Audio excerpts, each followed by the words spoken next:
পৰা যদি পপুলেশ্যন কণ্ট্ৰলৰ ব্ৰেণ্ড এম্বেছাডৰ ৰাহুল গান্ধী হৈ যায় তেতিয়া ফটাফট কাম হ'ব। গুৱাহাটীত ওলা উবেৰত ঘূৰিলে গম পাব 10 জনৰ ভিতৰত 9 জনেই এটা বিশেষ ধৰ্মাৱলম্বী। যদি মই আজি সাহসেদি যেনেকে এই কথাবিলাক কৈ আছো তেনেকে যদি ধৰ্ম নিৰপেক্ষ নহৈ যদি 71-81 চনৰ পৰা এইবিলাক কথা কৈ থাকিলেহেঁতেন যিবিলাক বাস্তৱ পজিটিভ ৰিজাল্ট হ'লহেঁতেন, ছোৱালীখিনিক যদি পঢ়াব যত্ন কৰিলেহেঁতেন, ইভেন মুছলিম মানুহৰ মাজতো যদি মুছলিম ছোৱালীখিনিক পঢ়োৱাৰ কাৰণে কোনোবা চৰকাৰে প্ৰচেষ্টা ল'লেহেঁতেন এইটো ঘটনা নহ'লহেঁতেন।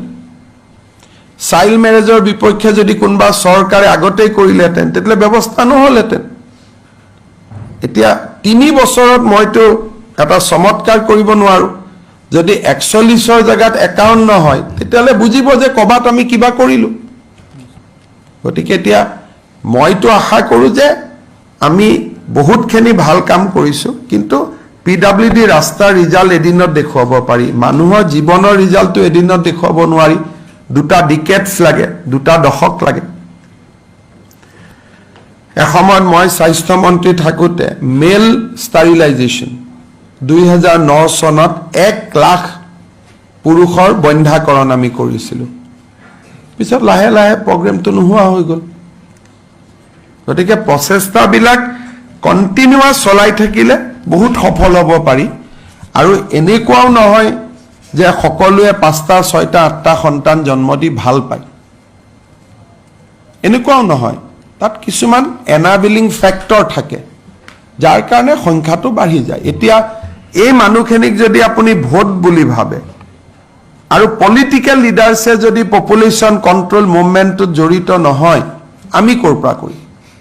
আজি যদি যিবিলাক মুছলমান সমাজৰ মাজত যিবিলাক পলিটিকেল লিডাৰ আছে নিজৰ তেওঁলোকৰ 2টা সন্তান, কিন্তু তেওঁলোকে গাঁৱত গৈ এইটো ভাষণ নিদিয়ে যে আপোনালোকৰ সন্তানটো 2টা ৰাখিব।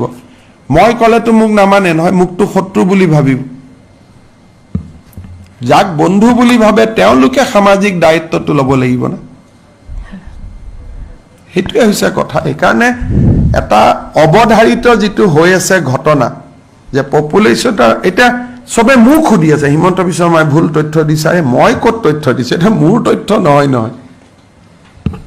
বৰপেটাত গ'লেই তথ্যটো গম পাব, ধুবুৰীত গ'লেই গম পাব। এইবিলাক আৰু তথ্য দিয়া কথা নেকি? য'ত য'ত সংখ্যাটো বাঢ়ি গৈ আছে সেই জেগাটো থিয় হ'লেই গম পাব বাঢ়িছে নে কমিছে। গুৱাহাটীত ওলা উবেৰত ঘূৰিলে গম পাব 10 জনৰ ভিতৰত 9 জনেই এটা বিশেষ ধৰ্মাৱলম্বী। গতিকে এইবিলাকতো বাস্তৱ সত্য হয়। এটা ভোট বিচৰা মানুহবিলাকে যদি সকলোৱে এটা এইবিলাক কামত যোগ নিদিয়ে, মই অকলে বা আপুনি অকলে কি কৰিব? সেইকাৰণে মই ভাবোঁ যে জনসংখ্যা কমোৱাৰ আটাইতকৈ গুৰু দায়িত্ব কংগ্ৰেছৰ ওপৰত, কাৰণ কংগ্ৰেছৰ কথা তেওঁলোকে শুনে।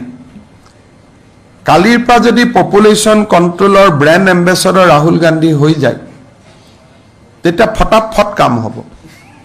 খটাখট নহ'লেও ফটাফট হৈ যাব। কিয়? তেওঁৰ কথা শুনে, মোৰ কথাটো নুশুনে নহয়। মোকতো এনিমি বুলি ভাবে না।